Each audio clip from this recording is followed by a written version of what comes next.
ஒரு நபர் வந்து ஒரு 5 லட்ச ரூபா மாதம் சம்பாரிச்சாலே அவனை கையில் பிடிக்க முடியாது, தெரியுமா உங்களுக்கு? அவர் எத்தனை கோடிக்கு அதிபதி, எவ்வளவு இயல்பாக பழகுவார், எவ்வளவு இயல்பாக பேசுவார். சார், குழந்தைய பார்த்துட்டா குழந்தையா மாறிடுறாரு அவர். சார், நீங்கள் அந்த குழந்தைங்க தோட பிடிச்சி ஆட்டுறது, கண்ணத்தை பிடிச்சிக்கிறது, முத்தம் கொடுக்குறது, இதெல்லாம் யார் தெரியுமா செய்வா?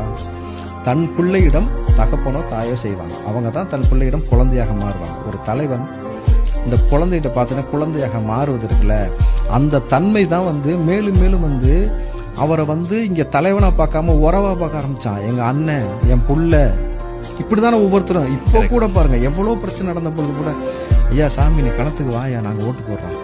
அண்ணா நீ வந்துருங்க, நாங்கள் ஓட்டு போடுறோம். அண்ணா உங்களுக்காக நாங்கள் இருக்கணும் இந்த வார்த்தையை கேட்க கேட்க கேட்க பல நபர்களுக்கு அடியில் தீய வச்சு விட்ட மாதிரி இருக்கு. அவனால் கத்தவும் முடியல, பொத்தவும் முடியல. அவனால் உருள்றான் கடந்து இந்த பக்கம் அந்த பக்கம். என்னடா இப்படி நேசிக்கிறாங்க, இப்படி பேரன்பு கொண்டு நேசிக்கிறாங்க. அந்த கூட்டம் அப்படியே அலையா வரக்கூடிய அந்த கூட்டத்தை பார்க்கும் பொழுது இவர்களுக்கு ஒரு அச்சம் ஏற்படுகிறது.